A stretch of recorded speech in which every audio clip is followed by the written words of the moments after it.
ইলিশ মাছ দুটো যে গঙ্গার থেকে নিয়ে আসলাম, তাও আবার জ্যান্ত ইলিশ কিন্তু খেতে ভালো লাগে না, ঠিক আছে। তার জন্য কিন্তু আজকে আমি 2 দিন যাবত ফ্রিজে রেখে দিয়েছিলাম।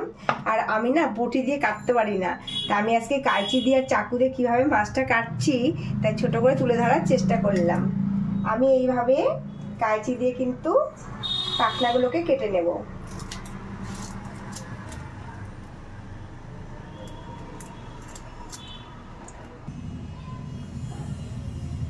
এই যে এইভাবে কমপ্লিট করেছি। এবার আমি আঁশটাকে এই যে কাঁটা চামচের এই যে এটা নিয়েছি, নিয়ে আমি এইভাবে দেখেন উঠিয়ে নেব।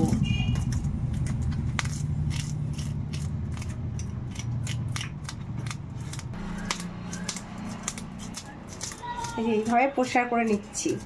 ওই পাশটা পুরো পরিষ্কার হয়ে গেছে।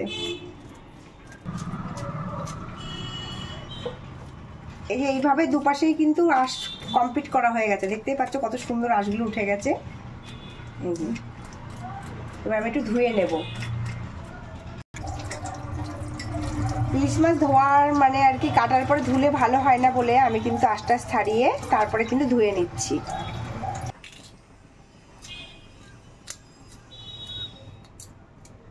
সারাক্ষণ কাঁচি দিয়ে কাজ করে করে এমন অভ্যাস হয়ে গেছে, বটি দিয়ে আমি কাজই করতে পারি না।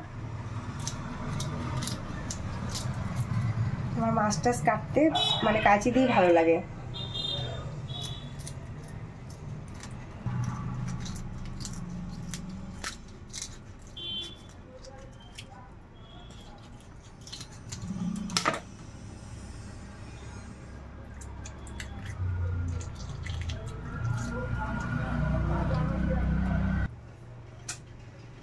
আচ্ছা, হাত ধুয়ে নিক। শুরু হয়ে গেছে।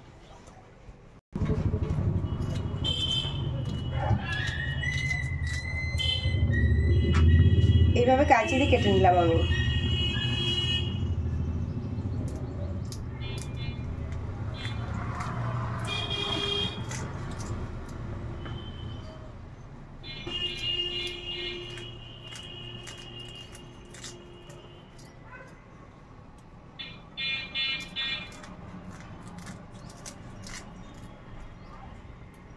কাঁচিতে কাটতেই আমার সুবিধা হয় বেশি, বটি দিয়ে আমি অত ভালো কাটতেই পারি না।